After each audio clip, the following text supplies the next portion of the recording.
Pemirsa, PSBB sudah berjalan lebih dari 2 pekan di sejumlah wilayah, tapi masih saja banyak pelanggaran yang terjadi. Sebagai masyarakat, apa saja yang bisa dilakukan untuk memperkecil potensi penularan? Kita langsung terhubung melalui sambungan Skype bersama Dr. Prasetyo Haryadi, dokter spesialis paru dari Rumah Sakit Umum Daerah Kabupaten Tangerang. Selamat siang, Dok. Selamat siang, Dokter.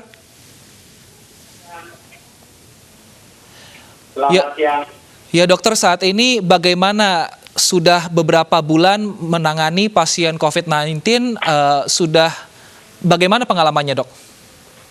Alhamdulillah kita mulai menangani COVID dari 5 Maret 2020 sampai hari ini 8 Mei 2020, hampir 3 bulan. Ya. Nah, Dok, ya. Silakan, Dok. Jumlah pasien total kita pasien COVID 149 orang, yang alhamdulillah sembuh 114 pasien. Ada meninggal sekitar 14 orang. Itu.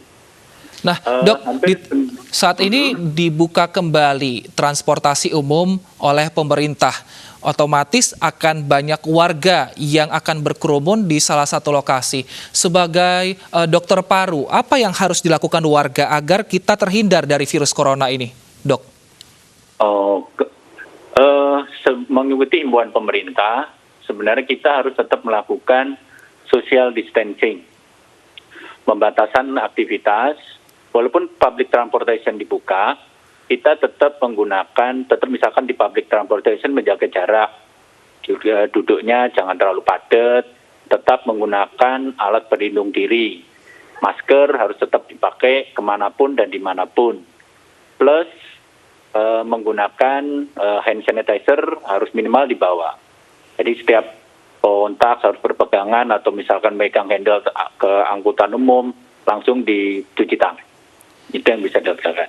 Nah, dari pengalaman dokter menangani pasien COVID-19, kebanyakan pasien ini diketahui dari mana tertularnya virus corona ini? Apakah memang saat berkumpul di tempat ramai atau melalui angkutan umum seperti itu, Dok? Ya, kalau dari data yang kita punya, biasanya yang positif itu yang kita lihat ada riwayat kontak dengan pasien sebelumnya. Misalkan suaminya dalam satu keluarga, misalkan pertama biasanya orang tua, misalkan satu keluarga 5 orang, ada suami, istri, mertua sama cucu 1. Pertama yang sakit orang tuanya sakit, kita isolasi, terus setelah kita lakukan trace 2-3 hari kemudian, waktu 2-3 hari anaknya masih nganter. Kemudian teman puskesmas atau dinas kesehatan melakukan pelacakan, dilakukan pemeriksaan, ternyata anggota keluarga yang lain juga ada yang positif. Jadi memang ada klaster atau kecenderungan mengelompok. Jadi harus ada kontak erat sehingga terjadi proses penularan. Kontak erat bisa terjadi di mana saja, bisa di rumah, bisa di tempat kerja. Misalkan tempat kerja, misalnya kayak di Surabaya, di pabrik rokok bisa juga. Termasuk di Tangerang ada kasus yang beberapa perusahaan juga bisa terjadi. Termasuk misalkan dari bandara atau dari petugas di public transportasi bisa. Termasuk di petugas di rumah sakit pun juga potensial untuk terinfeksi COVID-19 ini. Baik. Nah, Dr. Prasetyo, apakah ketika kita sudah positif COVID-19 ada kecenderungan paru kita akan bisa rusak, Dok? Tergantung kerusakannya. Kalau sesuai kepustakaan, 90% penyakit sakit COVID ini adalah gejalanya ringan. Gejala ringan ya.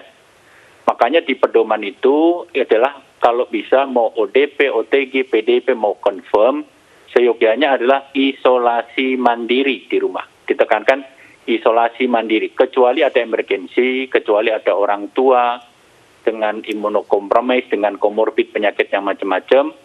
Jika ada keluhan, segera ke rumah sakit. Dari data yang kita punya pun, dari 149 pasien itu, 130-an pasien itu keluhannya ringan. yang berat itu juga sekitar 20% saja. Jadi 90% keluhannya ringan dan kadang bahkan tidak ada gejala sama sekali. Itu.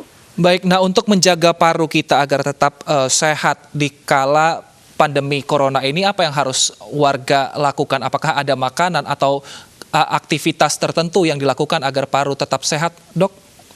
Oh ya, agar kita tetap sehat sesuai anjuran, kita harus tetap melakukan PHBS. PHBS itu adalah perilaku hidup bersih sehat. Sama untuk semua jenis penyakit apapun sama. Cuman kita kalau dengan COVID lebih ditekankan untuk menggunakan masker, cuci tangan, terus menjaga jarak. Terus yang kedua, termasuk merokok. Merokok salah satu pada beberapa kelompok yang berisiko, merokok akan salah satu pemicu penurunan daya tahan tubuh. Dan biasanya pada perokok akan lebih memiliki resiko penyakit paru, keluhan klinis yang lebih berat dibandingkan bukan perokok. Selain itu adalah nutrisi.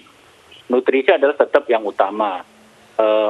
Makan kita menjaga dengan gizi seimbang, dengan nutrisi yang cukup. Apalagi kalau misalkan puasa sebenarnya tidak menghalangi agar individu untuk tetap sehat. Walaupun makan 2 kali, asal dia makan dengan bergizi, insya Allah cukup untuk memenuhi kebutuhan sehari-hari. Terus yang penting adalah juga mengelola stres. Stres atau ketekanan yang tinggi, misalkan kepanikan atau ketakutan, itu yang sering memperberat kondisi klinis pasien. Makanya dengan mengendalikan stres itu salah satu akan mampu memperbaiki sistem imun, mengolah sistem imun. Ya. Baik, terima kasih Dr. Prasetyo Haryadi, dokter spesialis paru telah bergabung bersama kami di iNews Siang. Sehat selalu, Dok.